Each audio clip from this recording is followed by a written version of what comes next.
سیرت ہے، یہ نبی کا پیغام ہے۔ اللہ اکبر۔ حضرت عمر ابن خطاب، سب کہو رضی اللہ تعالیٰ، کتنا بڑا مقام ہے۔ 23 لاکھ مربع میل پر حکومت کرنے والا جلیل القدر صحابی، جس کے نام سے عیسائیت میں ان کے محلات میں ایک ہلچل مچ جایا کرتی تھی۔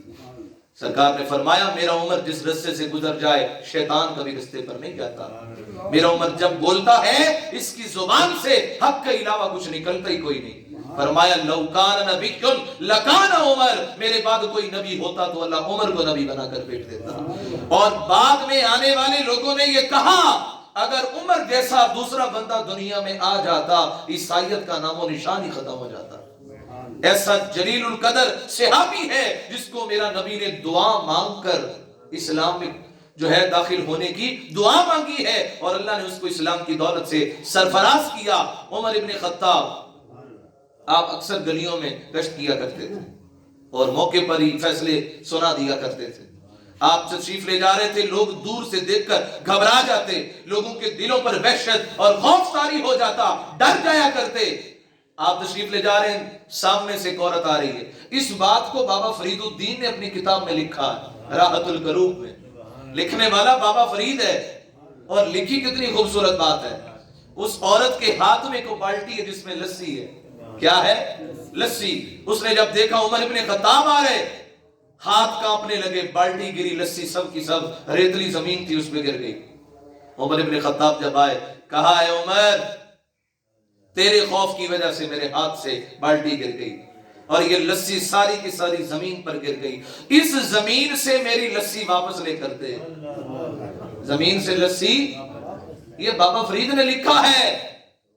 جب عمر ابن خطاب کو یہ کہا گیا، وہی ریتلی زمین ہے، خشک ہے، بنا زمین ہے تو بھی چکا دی لسی نکلی، تو کہا کہ مجھے اس زمین سے لسی لے کر دیں۔ عمر ابن خطاب نے یہ نہیں کہا مئی کیا بات کرتی ہے، کیونکہ عمر ابن خطاب جانتے تھے کہ محمد سے وفاتوں نے تو ہم تیرے ہیں، یہ جہاں چیز ہے کیا، لوح و قلم تیرے ہیں۔ آپ نے فرمایا کہ مائی گھبرانا، اسی وقت آپ نے زمین کو حکم دیا، زمین کو حکم دیا اور فرمایا کہ زمین مجھے بتا ایسا کون سا وقت ہے جس وقت میں عمر نے تجھ پر عدل نہ کیا ہو، بلکہ میں عمر تو یہ بھی کہتا ہوں اگر میرے دور خلافت کے اندر اگر دریائے دجلہ کے کنارے بھی اگر ایک پیاسا گدھا بھی میرے دور میں مر جائے، قیامت کے دن عمر اس کا بھی جواب دے گا۔ یہاں تو انسان بھوکے مر رہے ہیں، لیکن عمر کہتے ہیں اگر گدھا بھی مر گیا اس کا بھی جواب دوں گا۔ اس عورت نے جب کہا، آپ نے زمین کو حکم دیا، زمین سے لسی کے چشمے پھوٹنے لگے۔ فرمایا مائی جتنی تیری لسی تھی لے جا اور لوگوں کو جا کر بتا دے جو محمد کے غلام ہوتے ہیں، انسان تو انسان، زمین پر بھی ان کی حکومت چلا کرتی ہے، عدل کرنے والا حکمران۔ یہ عدل ہے آپ کا۔ مولا علی شیر خدا، سب کو ہو رضی اللہ تعالیٰ عنہ۔ مولا علی شیر خدا، آپ کی زیرہ چوری ہو گئی، کیا؟ اور چوری کرنے والا یہودی تھا، آپ کو پتہ بھی ہے اس نے چوری کی ہے۔ اس نے چوری کی پہن کے، تو جب بازار میں نکلا نا، فرمانے لگے اے بندہ خدا یہ زیرہ میری ہے۔ کہا ہے جتا نہیں ملتی، ایسے تو نہیں ملے کہ جا کر عدالت میں مقدمہ کروائیں۔ آپ نے کہا تیری بات معقول ہے۔ آپ تشریف لے گئے، اور وقت کے امیر المومنین بھی مولا علی ہیں، اور جو عدالت میں جو جج بیٹھا ہے اس کو لگانے والے بھی مولا علی ہیں، قاضی شرح جس کا نام ہے، اس کے پاس گئے، جا کر فرمانے لگے میری زیرہ چوری ہو گئی، فلاں یہودی نے چوری کی ہے۔ وہ قاضی شرح کہنے لگا حضرت آپ وقت کے امیر المومنین ہیں، آپ کا مقام بڑا ہے، لیکن آپ کی شریعت یہ بھی کہتی ہے کہ 2 گواہ ہوں، لہٰذا مہربانی کیجئے 2 گواہوں کا اہتمام کریں۔ آپ نے کہا تیری بات بھی ٹھیک ہے۔ تشریف لے گئے، 2 گواہوں کا اہتمام کیا، ایک اپنے غلام مکبر کو لیا اور دوسرا اپنے بیٹے امام حسن مجتبیٰ کو لیا۔ دونوں کو گواہوں کو لے کر آپ عدالت میں پہنچے۔ کمبر آپ کا جو غلام تھا اس نے کہا میں پہچانتا ہوں یہ مولا علی کی زیرہ ہے۔ امام حسن نے بھی گواہی دی۔ قاضی شرح کہنے لگا حضرت آپ کی شریعت کہتی ہے اگر بیٹا باپ کے حق میں گواہی دے، اس کی گواہی قبول نہیں ہوتی، اور اگر بیٹا باپ کے خلاف گواہی دے اس کی گواہی قبول ہوتی ہے۔ لہٰذا آپ دو گواہ پیش نہیں کر سکے، لہٰذا ایک گواہ پیش کرنے کی وجہ سے یہ زیرہ آپ کی نہیں ہوئی، اسی یہودی کی ہوئی، اسی یہودی کی ہوئی۔ آپ نے فرمایا مجھے تیرا فیصلہ قبول ہے۔ مولا علی شیر خدا، آپ جب فیصلہ ہو گیا، جب اس عدالت کی سیڑھیوں پر پہنچے، وہ یہودی بھی پہنچا، اس نے وہ زیرہ آپ کے قدموں میں رکھ دی اور کہنے لگا حضرت میں مان گیا، جس نبی کے امتی کے عدل کا یہ مقام ہے، اس امتی کے نبی کے عدل کا مقام و مرتبہ کیا ہوگا؟ لہٰذا مجھے کلمہ پڑھائی اور اسلام میں داخل کر دیجیے۔ امام عادل، عدل کرنے والا حکمران، قیامت کے دن اللہ تعالیٰ اس کو اپنے عرش کا سایہ عطا فرمائے۔ دوسرا بندہ کون؟ فرمایا وَشَابٌ نَشْأَةٌ فِي عِبَادَةِ اللَّهِ، دوسرا وہ خوش نصیب، وہ جوان جس کی جوانی اللہ کی عبادت میں گزر گئی۔ جوانی چوکوں اور بازاروں گلیوں میں کھڑے ہونے کا نام نہیں، جوانی رب کے حضور سجدہ کرنے کا نام ہے۔ وہ کہتے ہیں نا ہر چیز کا مزہ جوانی میں ہے، تو لہٰذا راتوں کو مصلی پر کھڑے ہو کر قرآن پڑھنے کا بھی مزہ جوانی میں ہی آیا کرتا ہے۔ بڑھاپے کی حالت میں وہ کسی نے کیا کہا، احباب کیا کارے نمایاں کر گئے، بی اے کیا پینشن ملی اور مر گئے، یہ کیا معاملہ ہوا؟ بابا بلے شاہ فرماتے ہیں کہ کھو کے مال یتیماں دا حج بھی کیتی جاندے ہو، فرض بھلائی بیٹھے ہو تے نفلاں نیتی جاندے ہو، پھٹ دلاں تے سیندے نہیں تے کپڑے سیتی جاندے ہو۔ اور ساتھ فرماتے ہیں کہ نفس نو چھری پھیر دے نہیں تے دمبے کیتی جاندے ہو، دسو تے صحیح بلے نو کی کچھ کیتی جاندے ہو۔ یہ جو بزرگ تھے اپنا پیغام اپنے انداز میں دیا کرتے تھے۔ تو فرمایا جوانی کیا ہے؟ رب کے حضور کھڑے ہونے کا نام۔ جو شخص، اللہ کے رسول نے فرمایا، ایک طرف 1000 بندہ توبہ کرے اور دوسری طرف ایک جوان توبہ کر لے، اللہ تعالیٰ کو 1000 بندوں سے بڑھ کر جوان کی توبہ اچھی لگتی ہے۔ جب جوان توبہ کرتا ہے اللہ کا عرش خوشی سے جھوم جاتا ہے۔ اور اللہ کے رسول فرماتے ہیں لوگوں سنو، انا حبیب اللہ، میں اللہ کا محبوب ہوں، اللہ کا حبیب ہوں، لیکن سنو جس جوان نے جوانی میں توبہ کر لی وہ بھی اللہ کا حبیب ہے، وہ بھی اللہ کا محبوب ہے۔ کتنا بڑا مقام ہے۔ امام غزالی نے مکاشفۃ القلوب میں ایک پیاری بات لکھی ہے، فرماتے ہیں کہ بہلول دانا بزرگ تھے اللہ کے ولی کامل، تو وہ رستے میں سے گزر رہے تھے تو بہت سارے بچے اخروٹ کھیل رہے تھے۔ کیا؟ ہمارے یہاں بھی بچے یہ بینٹے وغیرہ یہ گولیاں وغیرہ اس کا کرتے ہیں مذاق وغیرہ، تو بچے کھیل لیتے اخروٹ۔ تو ایک بچہ الگ تھلگ کھڑا رو رہا، بہلول دانا اس کے پاس گئے اور جا کر فرمانے لگے بچے تو کیوں روتا ہے؟ وہ روئے جا رہا ہے اور اس نے آگے سے قرآن پاک کی ایک آیت کی تلاوت کی۔ اس نے پڑھا افحسبتم انما خلقناکم عبثا وانکم الینا لا ترجعون، لوگوں تم نے کیا سمجھ رکھا ہے؟ کیا تم ایسے ہی میری طرف پلٹ جاؤ گے؟ کیا تم نے حساب نہیں دینا؟ تو میں نے اس بچے کو جب دیکھا کہ چھوٹی سی عمر ہے اور بچہ قرآن کی تلاوت کرتا ہے، پھر میں نے اس بچے سے پوچھا بچے تو روتا کیوں ہے؟ تو ابھی بچہ ہے۔ تو وہ بچہ کہنے لگا کہ مجھے بچہ کہہ کر گناہوں پہ دلیر نہ کیجئے، یہ نہ کہو کہ میں بچہ ہوں، مجھے اللہ سے ڈر لگتا ہے، اللہ سے خوف آتا ہے۔ کہا کہ بچے تو اتنا کیوں روتا ہے؟ ہماری آنکھوں میں بھی اتنے آنسو نہیں آتے جتنا تو روتا ہے۔ کہا کہ یہ سبق مجھے صبح میری ماں نے دیا۔ کہا کیسے؟ کہا صبح میری ماں چولہے پر اس نے لکڑیاں کٹھی کی، موٹی موٹی لکڑیوں کو آگ لگائی لیکن آگ نہ لگی، پھر اس نے چھوٹے چھوٹے تنکے کٹھے کی گئے اور تنکے کٹھے کر کے جب ان کو آگ لگائی تو تنکوں کو آگ لگنے کے ساتھ بڑی لکڑیوں کو بھی آگ لگ گئی۔ تو میرے ذہن میں یہ منظر آ گیا کہ کل جب قیامت کا دن ہوگا، بڑے بڑے کافروں کو جب جہنم میں ڈالا جائے گا، جب ابو جہل، ابو لہب، عتبہ، عتیبہ، قارون، فرعون، شداد جیسے بڑے بڑے کافروں کو جب ڈالا جائے گا، اگر ان کو آگ نہ لگی، مجھ جیسوں کو تنکا سمجھ کے کہیں آگ میں نہ ڈال دیا جائے، وہ منظر میرے سامنے ہے، اس وجہ سے میں رو رہا ہوں۔ بہلول دانا کہتا ہے میں بچے کی بات کو سن کر بے ہوش ہو گیا۔ اس حد تک خشیت، اتنا خوف ہے رب کا کہ بچہ ہو کر رب کی ذات سے اتنا ڈرتا ہے۔ کہا میں بوڑھا ہو گیا اور میرے دل میں اتنا خوف نہ، اتنا خوف نہیں. بیرول بے ہوش ہو گئے, کچھ دیر کے بعد آنکھ کھلی, وہ بچہ موجود نہیں. وہ دوسرے بچوں سے بیرول پوچھنے لگے, بتاؤ تو صحیح یہ بچہ کون تھا, یہ کہاں ہے, کہاں رہتا ہے, کہاں سے آیا؟ تو ان بچوں نے بتایا وہ بچہ کوئی عام نہیں, وہ امام حسین کی اولاد میں سے سید زادہ. اور وہ بچہ بڑا ہو کر کون بنا؟ امام حسن عسکری. امام حسن 12 اماموں میں جن کا نام آتا ہے.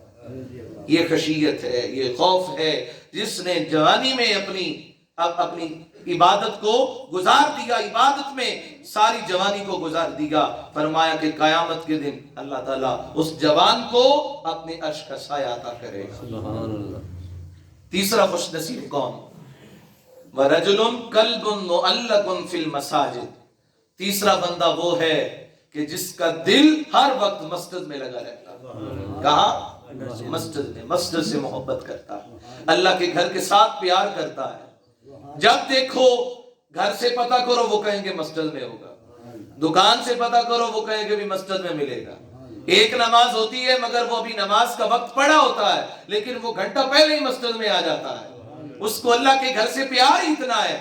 فجر کی نماز پڑھی اور وہ اب دوسری نماز کے انتظار میں رہتا ہے, کب وقت آئے اور میں جا کر اذان دوں, اللہ کے گھر میں بیٹھوں.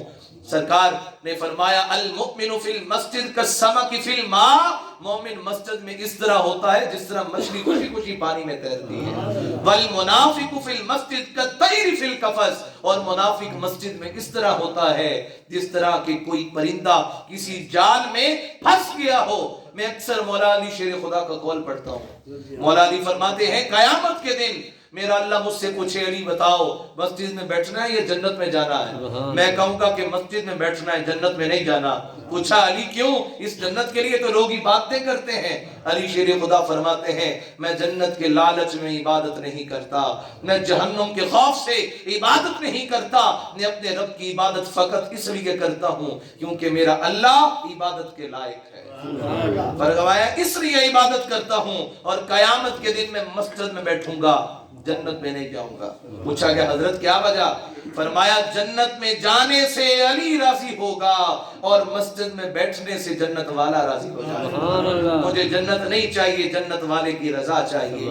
علامہ اقبال نے اشارہ کیا خودی کو کر بلند اتنا کہ ہر تقدیر سے پہلے خدا بندے سے خود پوچھے بتا تیری رضا کیا ہے.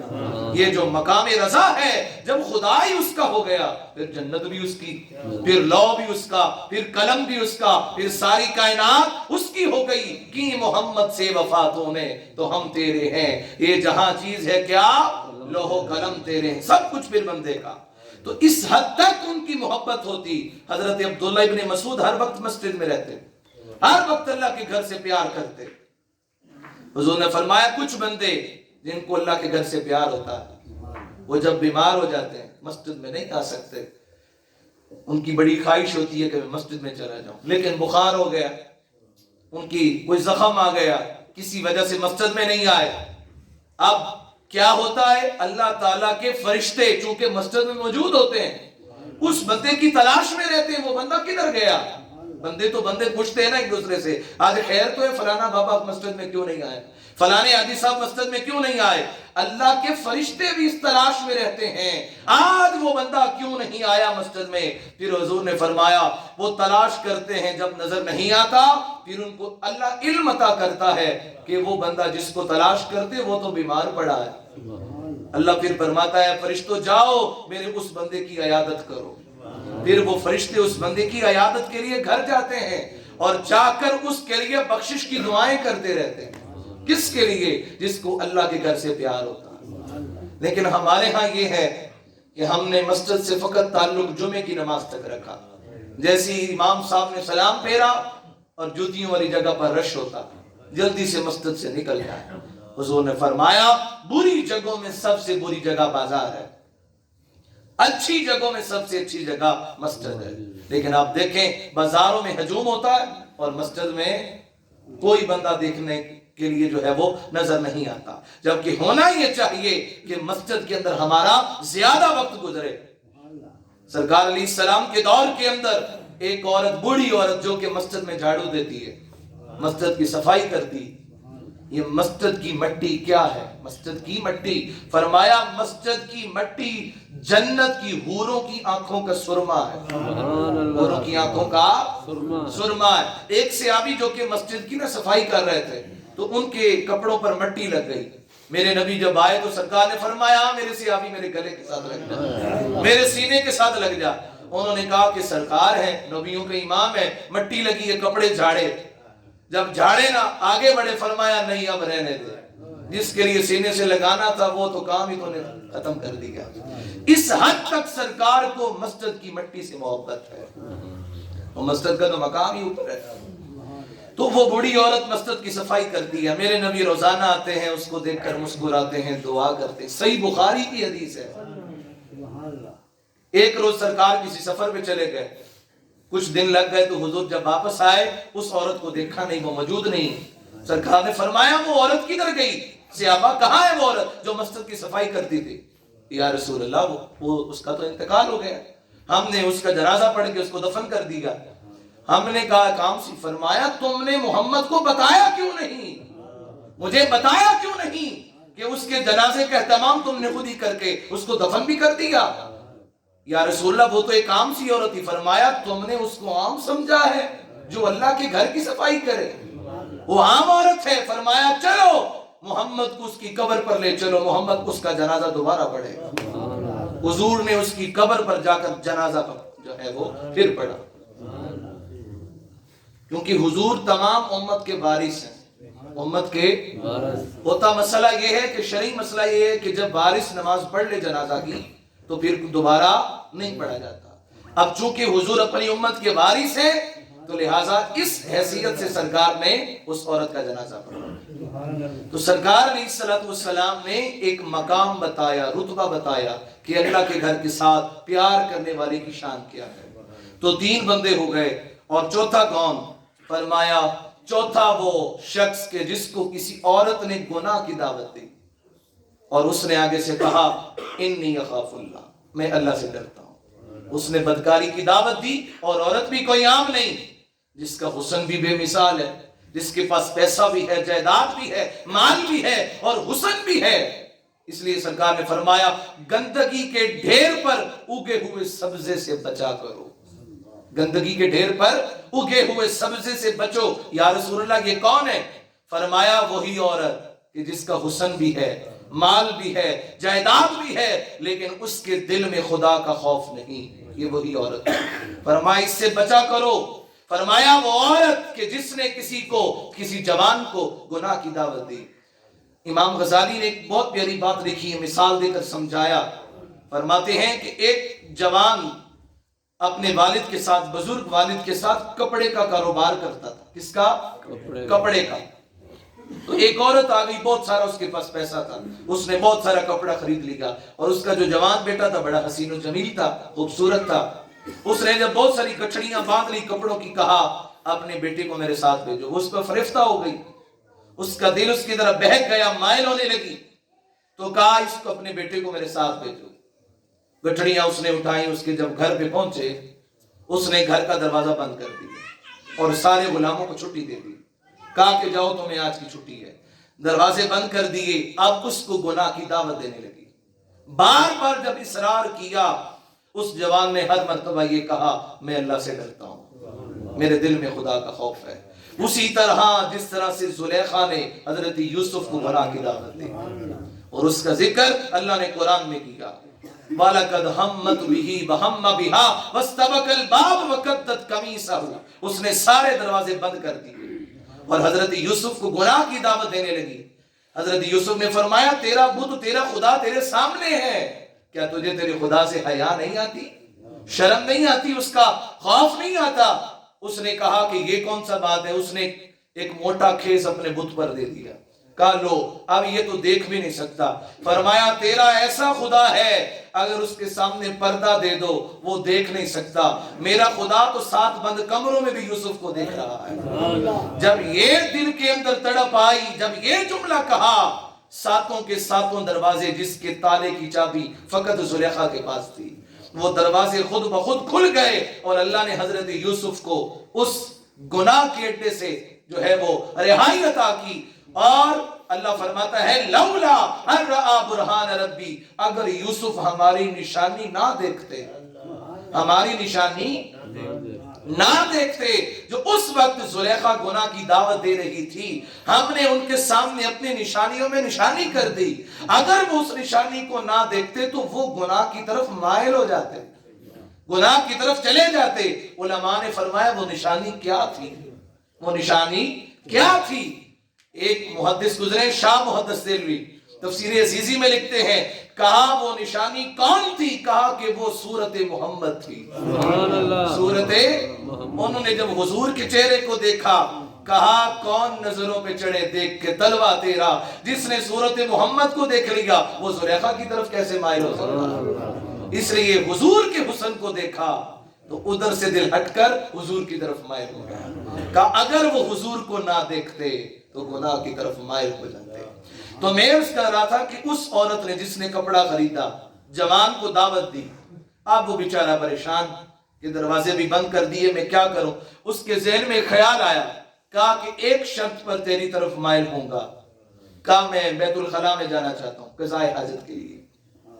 قضائے حاجت کے لیے گیا، جو بھی بولو براز تھا جسم سے نکلا پخانہ، وہ اس نے اپنے جسم پر مر لیا، بدبودار۔ اب جان بچانے کا ایک ہی بہانہ تھا، جب باہر نکلا، جب پورے گھر کے اندر بدبو پھیل گئی تو کہا کہ نکلو میرے گھر سے، تو تو کوئی پاگل ہے، تو تو کوئی دیوانہ ہے، تو تو کوئی مجنون ہے۔ گھر سے اس کو باہر نکالا، اس نے ایک چشمے سے غسل کیا اور اللہ کا شکر ادا کیا اور کہا باری تعالیٰ تیرا شکر ہے، میرا جسم تو میلا ہو گیا مگر میرا دل تو نے پاک رکھا۔ کائنات کے اندر سب سے پاکیزہ ترین جسم وہ ہے جو جنسی کالک سے محفوظ ہے۔ تو فرمایا وہ جوان جس کو کسی عورت نے دعوت گناہ دی اور اس نے کہا میں اللہ کے خوف سے ڈرتا ہوں، قیامت کے دن اللہ اس کو اپنے عرش کا ٹھنڈا سایہ عطا کرے گا۔ اور اس کے بعد وہ جوان، علماء فرماتے ہیں، امام غزالی نے لکھا، فرمایا جس رستے سے وہ جوان گزرتا تھا اس گلی سے کستوری کی خوشبو آیا کرتی تھی، آج بھی اس کی قبر سے خوشبو مہک رہی ہے۔ کیوں؟ کیونکہ اس نے اپنے جسم کو محفوظ رکھا۔ تو یہ چار بندے، پانچواں کون؟ کہ جس نے ایک ہاتھ سے صدقہ دیا اور دوسرے کو خبر ہی نہ تھی۔ اللہ کے بندوں کی شان ہے کہ جو کہ صدقہ کرتے ہیں اعلانیہ طور پر بھی اور مخفی طور پر بھی۔ مخفی طور پر کیا کہ کسی کو خبر نہیں ہونے دیتے، ایک ہاتھ سے دیا دوسرے کو خبر ہی نہیں۔ امام زین العابدین، امام حسین کے بیٹے، جنہوں نے اپنی آنکھوں سے واقعہ کربلا دیکھا، وہ بیمار کربلا امام زین العابدین، جب آپ کے وصال کا وقت آتا ہے تو کیا ہوا؟ غسال جو غسل دینے والا آیا، اس نے جب آپ کے لباس کو اتارا غسل دینے کے لیے، آپ کے جسم کے اوپر بوریوں کے نشانات تھے، بوری کی۔ لوگ بڑے پریشان، یہ کیا معاملہ ہے؟ انہوں نے وقتی طور پر کفن دیا، بعد میں پتہ چلا امام زین العابدین علیہ السلام اپنی زندگی میں رہتے ہوئے اپنی کمر پر بوریاں لاد لاد کر 100 گھروں کی کفالت کیا کرتے تھے، یعنی زندگی میں معلوم نہیں ہونے دیا، پتہ تب چلا جب آپ کا وصال ہو گیا۔ اس طرح دو لوگوں کو کہ کسی کو خبر نہ ہو۔ ہاں اگر کوئی اعلانیہ طور بھی کرتا ہے اس کی نیت میں خلوص ہونا چاہیے۔ ہاں اگر کوئی پنکھے کے اوپر بھی نام لکھوائے، یہ نہ ہو کہ لوگ دیکھیں اور کہیں واہ بھائی واہ حاجی صاحب نے پنکھا جو ہے وہ مسجد کو دیا، نہ، اس کی نیت یہ ہو کہ جو بھی میری والدہ کا نام پڑھے، میرے والد کا نام پڑھے اور اس کے حق میں دعا کر دے۔ اس کے حق میں اگر کوئی کولر لگواتا ہے، واٹر کولر، یا کوئی بھی ایسا اچھا عمل کرتا ہے، نام لکھواتا ہے، اکثر لکھ دیتے ہیں لوگ برائی سال ثواب، تو اگر کوئی یہ جملہ پڑھے تو ساتھ ہی سورۃ فاتحہ، سورۃ اخلاص، اول آخر درود شریف پڑھ کے اس کی روح کو اصال کر دیا جائے۔ یہ دینے والے کی نیت پر ہوتا ہے کہ وہ کس طرح دے رہا ہے، لیکن بہتر طریقہ یہ ہے کہ ایک ہاتھ سے دو، دوسرے کو خبر نہ ہو، اچھا طریقہ یہ ہے۔ تو فرمایا یہ وہ بندہ ہے جس نے دائیں ہاتھ سے دیا اور بائیں کو خبر نہ تھی، قیامت کے دن اللہ اس کو عرش کا سایہ عطا کرے گا۔ چھٹا کون؟ کہ جس نے دو لوگوں نے آپس میں محبت کی فقط اللہ کی رضا کے لیے۔ لوگ کہتے ہیں بھی میرا MNA کے ساتھ تعلق ہے، وزیر اعظم کے ساتھ تعلق ہے، بھی سیاسی مقصد ہوتے ہیں، کوئی دنیاوی مقصد ہوتا ہے، اپنی مشکل کو دور کرنے کے لیے ہوتا ہے، لیکن جس سے بھی محبت کرو فقط اللہ کی رضا کے لیے محبت کرو۔ ایک شخص جو کہ چلتا ہے گھر سے اپنے کسی مومن بھائی کو ملنے کے لیے، حدیث میں آتا ہے کہ اللہ تعالیٰ نے رستے میں فرشتے کو کھڑا کر دیا۔ فرشتہ اس سے پوچھتا ہے کہ تو کہاں جا رہا ہے؟ کہا کہ میں اپنے دوست سے ملنے جا رہا ہوں۔ کہا کہ کیوں، تیرا کوئی خونی رشتہ ہے؟ کہا میرا نہ وہ رشتہ دار لگتا ہے نہ کوئی خونی تعلق ہے۔ کہا کیوں جاتے ہو؟ کہا فقط اللہ کی رضا کے لیے، میں اللہ کی رضا کے لیے اس سے محبت کرتا ہوں۔ تو وہ فرشتہ اس سے کہتا ہے کہ میں کوئی انسان نہیں، اللہ کا فرشتہ ہوں، جس طرح تو اللہ کی رضا کے لیے اس بندے سے محبت کرتا ہے، اللہ بھی تجھ سے ایسے ہی محبت کرتا ہے۔ یہ وہ بندہ ہے جس نے دنیاوی مقصد کے لیے نہیں، فقط اللہ کی رضا کے لیے کہ یہ میرے رسول کا امتی ہے، یہ حضور کا کلمہ پڑھنے والا ہے، یہ اسلام والا ہے، مومن ہے، مسلمان ہے، اس نیت کے ساتھ اس نے اس سے محبت کی۔ فرمایا اس بندے کو قیامت کے دن اللہ عرش کا سایہ عطا کرے گا۔ ساتواں اور آخری شخص کہ جو تنہائی میں بیٹھا، کہا اکیلا، خلوت میں بیٹھ کر اس نے اپنے رب کو یاد کیا۔ اکثر لوگ سوال کرتے ہیں، سوال، حضرت صاحب ہم پریشان رہتے ہیں، قبر میں ہمارے ساتھ کیا ہوگا؟ قبر میں آپ نے بھی جانا ہے، میں نے بھی جانا ہے، لیکن کسی نے کبھی سوچا کہ قبر میں ہوگا کیا ہمارے ساتھ؟ علماء فرماتے ہیں اللہ تعالیٰ بندے کے ساتھ قبر میں وہی معاملہ کرے گا کہ جس طرح تنہائی میں بیٹھ کر وہ اپنے رب کے ساتھ تعلق رکھتا ہے۔ اگر تنہائی میں اس نے رب کو یاد کیا، اب کل قبر میں وہ اکیلا ہے، اللہ بھی اپنے بندے کو یاد کرے گا۔ اگر تنہائی میں وہ گناہوں میں مبتلا رہا، انسان کی حقیقت کا تب پتہ چلتا ہے جب وہ اکیلا ہو، جب وہ تنہائی میں ہو، خلوت میں ہو۔ کیوں؟ کیونکہ جلوت میں تو، محفل میں، مجلس میں تو لوگ بندے کا حیا کرتے ہیں، یار یہ اس نے اگر گناہ دیکھ لیا کیا کہے گا؟ لہٰذا پتہ تب چلتا ہے۔ کیوں؟ اکیلا انسان جب ہوتا ہے تو شیطان اس کے خون کے اندر، خون کی طرح جو ہے اس کی رگوں میں گردش کرتا ہے، شیطان اپنا گھر بنا لیتا ہے اس کے ذہن میں، اور اس کو طرح طرح کے خیالات کی طرف جو ہے وہ راغب کرتا ہے۔ شیطان کو جب اللہ نے اپنے دربار سے بھگایا اور اس نے کیا کہا؟ کہا اے باری تعالیٰ تو نے مجھے اپنے دربار سے نکالا، لیکن تیرے نیک بندوں کو میں صراط مستقیم سے ہٹا کر برے رستے پر لگاؤں گا، سامنے سے بھی آؤں گا، پیچھے سے بھی آؤں گا، دائیں جانب سے بھی آؤں گا، بائیں جانب سے بھی آؤں گا۔ رب نے فرمایا شیطان تو 4 رستے تو نے نہیں لیے، لیکن 2 رستے تو بھول گیا۔ کہا کون سے؟ کہا ایک نیچے والا، ایک اوپر والا۔ جو بندہ مجھے سجدہ کرے گا اس کو بھی صراط مستقیم دوں گا، اور جو ہاتھ اٹھا کر دعا مانگے گا اس کو بھی سیدھے رستے پر چلا دوں گا۔ تو وہ بندہ جس نے تنہائی میں بیٹھ کر اللہ کو یاد کیا اور اس کی آنکھ سے آنسو نکلا، فرمایا اس کو بھی قیامت کے دن اللہ عرش کا سایہ عطا کرے گا، اور فرمایا جس کی آنکھ سے مکھی کے سر کے برابر اگر آنسو نکل آیا، اللہ جہنم کی آگ کو حرام کر کر جنت لکھ دیا کرتا ہے، مکھی کے سر کے برابر۔ اور جب کل قیامت کا دن ہوگا زبان مکفل ہوگی، زبان کو اجازت نہیں کہ وہ بولے، یہ ہاتھ کلام کرے گا۔ یوم تشہد علیہم السنتہم وایدیہم وارجلہم بما کانوا یکسبون۔ ہاتھ بتائے گا کدھر کدھر ظلم کرتا رہا، آنکھ بتائے گی کہاں کہاں برائی دیکھتا رہا، کان بتائے گا کون کون سی برائی سنتا رہا، یہ قدم بتائیں گے کون سے برائی کے اڈے پر چل کر جاتا رہا۔ ہر ایک جسم کا عضو بولے گا، کلام کرے گا، حتیٰ کہ یہ انسان کی آنکھوں کی پلکیں یہ بھی رب کی بارگاہ میں کلام کریں گی۔ انسان کو حکم ہوگا، فرشتے کو حکم ہوگا پکڑو اس کو جہنم میں لے جاؤ، لیکن ان کو آنکھوں کی پلکیں بول کر کہیں گی اے باری تعالیٰ بے شک گنہگار ہے، لیکن ایک دن تیری یاد میں بیٹھا تھا اور اس کی آنکھوں سے آنسو نکلنے ہی والا تھا کہ آنکھوں کی پلکوں کی جو جڑ ہوتی ہے وہ گیلی ہو گئی، آنسو نکلنے ہی والا تھا، لیکن پھر اور کسی دنیاوی کام میں مصروف ہو گیا۔ اے باری تعالیٰ میں تیری بارگاہ میں سفارش کرتا ہوں، وہ بال سفارش کرے گا، اے باری تعالیٰ میں کہتا ہوں یا تو مجھے اس کی آنکھ سے نکال دے یا اس کو جنت کے اندر داخل کر، تو رب ذوالجلال آنکھ سے نہیں نکالے گا اس بال کو، بلکہ اس بال کی سفارش پر اس بال کی شفاعت پر بندے کو جہنم سے ہٹا کر جنت میں داخل فرما دے گا۔ اگر ایک بال کی سفارش پر جنت مل سکتی ہے تو آمنہ کے لال کی سفارش کا مقام 7 بندے ایسے ہیں جن کو اللہ عرش کا سایہ عطا کرے گا۔ امام عادل، عدل کرنے والا حکمران، جوانی میں عبادت کرنے والا۔ تیسرا کون؟ کہ جس کا دل اللہ کے گھر میں لگا رہے۔ چوتھا کون؟ جس کو کسی عورت نے گناہ کی دعوت دی یا کسی مرد نے کسی عورت کو۔ اور فرمایا پانچواں کون؟ جس نے ایک ہاتھ سے صدقہ دیا دوسرے کو خبر نہیں۔ اور چھٹا وہ کہ جس 2 بھائیوں نے آپس میں محبت کی اللہ کے رضا کے لیے۔ اور 7واں کون؟ کہ جس نے تنہائی میں بیٹھ کر اللہ کو یاد کیا۔